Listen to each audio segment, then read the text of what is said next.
दोस्तों, आज फिर मैं एक नया टॉपिक लेकर आपके सामने प्रस्तुत हूँ। आज का यह वीडियो किसी भी प्रतियोगिता परीक्षा की तैयारी कर रहे छात्र छात्राओं के लिए काफी ही उपयोगी साबित होने वाला है। आइए अब फटाफट अंदाज में वीडियो को शुरू करते हैं। 3 महाद्वीपों में फैला साम्राज्य। प्राचीन रोम का विस्तृत इतिहास में कुछ ऐसे ही साम्राज्य हुए हैं जो अपनी विशालता और प्रभाव के लिए जाने जाते हैं। प्राचीन रोम का साम्राज्य रोमन एम्पायर उनमें से एक था। यह साम्राज्य 3 महाद्वीपों यूरोप, एशिया और अफ्रीका में फैला हुआ था। इसकी शक्ति, प्रशासनिक व्यवस्था और सांस्कृतिक प्रभाव ने इसे अद्वितीय बनाया। इस वीडियो में हम इस महान साम्राज्य की यात्रा का अध्ययन करेंगे, जो छोटे से शहर रोम से शुरू होकर 3 महाद्वीपों में फैला और लगभग एक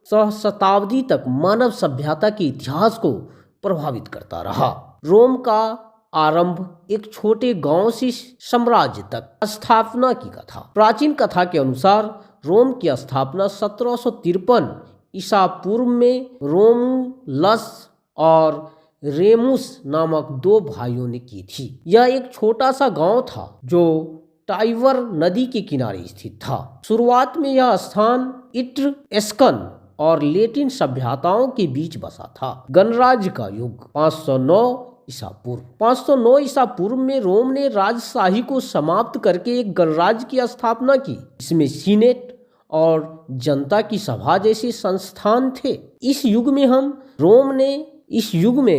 रोम ने इटली के अन्य शहर राज्यों पर विजय प्राप्त की। साम्राज्य की स्थापना 27 ईसा पूर्व जूलियस सीजर के निधन के बाद उसका उत्तराधिकारी ऑगस्टस ऑक्टावियन रोम का पहला सम्राट बना। उसने 27 ईसा पूर्व में रोम साम्राज्य की नींव रखी और इसे स्थिरता और शक्ति प्रदान की।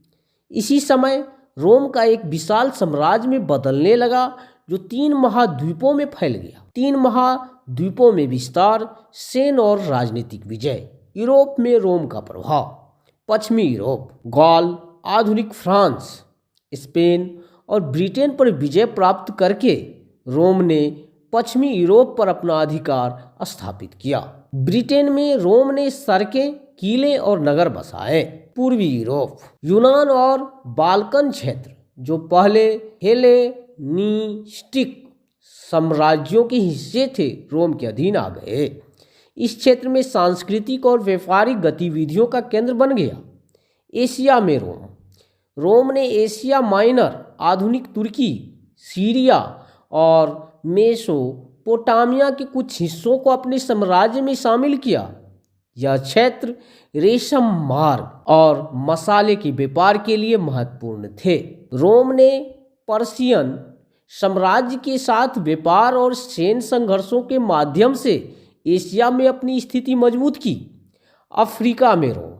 उत्तरी अफ्रीका में कार्थेज को पराजित करके रोम ने अफ्रीका में अपनी नींव रखी। मिस्र रोम का अनाज का भंडार था और रोम की अर्थव्यवस्था के लिए अत्यंत महत्वपूर्ण था। रोम ने सहारा के उत्तरी भाग तक अपनी सीमाएं फैलाई और अफ्रीकी तटों पर व्यापार को नियंत्रित किया।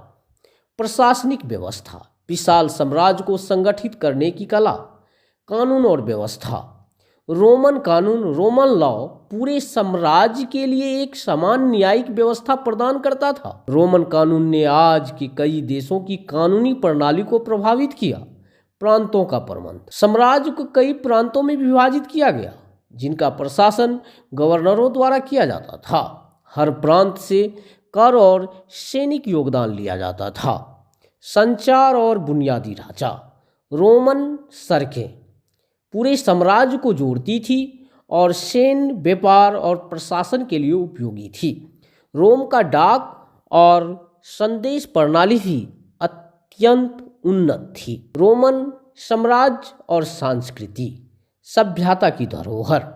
रोमन समाज का वर्गीकरण। पेट्रिशियन उच्च वर्ग, समृद्ध और प्रभावशाली परिवार। प्लेबियन सामान्य वर्ग, किसान, व्यापारी और श्रमिक। गुलाम, दास, समाज के निचले स्तर पर जिनका जीवन कठिन था। वास्तुकला और कला।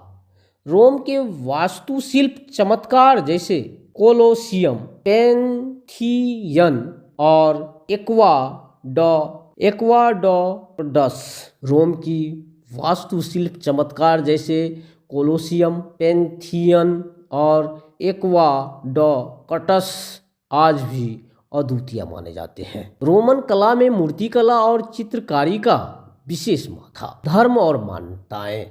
प्रारंभ में रोम बहुदेववादी था। 4वीं शताब्दी में सम्राट कॉन्स्टेंटाइन ने ईसाई धर्म को अपनाया और इसे साम्राज्य का आधिकारिक धर्म बना दिया। रोम का पतन, एक महान साम्राज्य का अंत। आंतरिक कारण, प्रशासनिक भ्रष्टाचार और राजनीतिक अस्थिरता, भारी कर प्रणाली और आर्थिक संकट, दास आधारित अर्थव्यवस्था में गिरावट। बाहरी आक्रमण, बर्बर जनजातियों जैसे गोथ, वेंडल और हुनों के आक्रमण। 476 ईस्वी में पश्चिमी रोमन साम्राज्य का पतन हुआ। हालांकि पूर्वी रोमन साम्राज्य, बाइजेंटाइन साम्राज्य लगभग 1000 वर्षों तक जीवित रहा। रोम की धरोहर, आधुनिक विश्व पर प्रभाव। कानून और प्रशासन। रोमन कानून आधुनिक कानूनी प्रणालियों का आधार बना। वास्तुकला और इंजीनियरिंग। रोमन स्थापत्य और तकनीकी नवाचार आज भी प्रेरणा स्रोत है। भाषा। लैटिन भाषा यूरोपीय भाषाओं की नींव है। धर्म। ईसाई धर्म, जो अब विश्व का सबसे बड़ा धर्म है, रोम के कारण ही फैला। अगर आपको यह जानकारी पसंद आई हो तो हमारे चैनल को सब्सक्राइब करें और इस वीडियो को लाइक एवं शेयर जरूर करें। ऐसे और भी रोचक इतिहास के वीडियो देखने के लिए हमसे जुड़े रहें। निष्कर्ष। प्राचीन रोम का साम्राज्य न केवल विशाल था, बल्कि यह मानव सभ्यता के इतिहास में एक मील का पत्थर है। इसकी शक्ति, संस्कृति और धरोहर ने इसे अमर बना दिया। इस ऐतिहासिक यात्रा में हमारे साथ बने रहने के लिए धन्यवाद। अगर आपको यह जानकारी उपयोगी लगी हो तो अभी हमारे चैनल को सब्सक्राइब करें और इतिहास के इस सफ़र का हिस्सा बने रहें। आप लोगों को बहुत बहुत धन्यवाद। जय हिंद, जय भारत माता।